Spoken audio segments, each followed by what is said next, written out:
आऊज़ु बिल्लाहि मिनश शैतानिर रजीम बिस्मिल्लाहिर रहमानिर रहीम।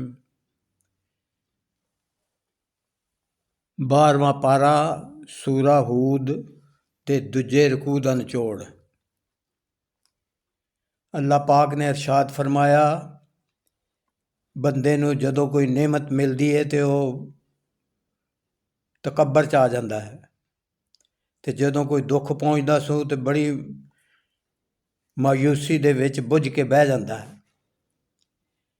तो जिहड़े अल्लाह दे प्यारे बंदे ने वो नेमतां ते शुक्र ते दुख तकलीफ आवे तो सबर करते हैं। इवें बई वो अल्लाह दे हर फैसले उत्ते राज़ी रहंदे हैं। तो जे कोई समझदा है कि कुरान अल्लाह दा कलाम नहीं तो फिर मुकाबले च कुरान वर्गियां 10 सूरतां लै आवे,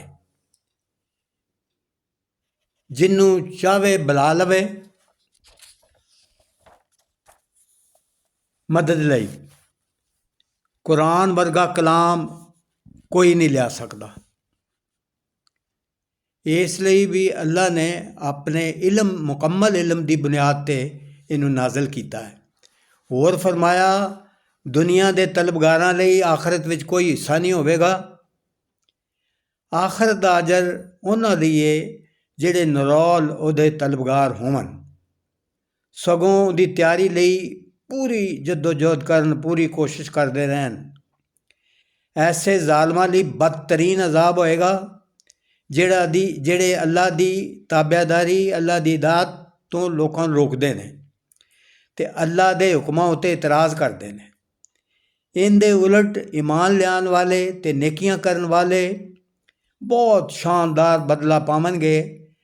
पहला टोला जिहड़ा है वह अन्ना ते बोला है, ते दूजा वो है जिहड़ा सुनन वाला ते वेखन वाला है। ये दोनों टोले बराबर नहीं हो सकते।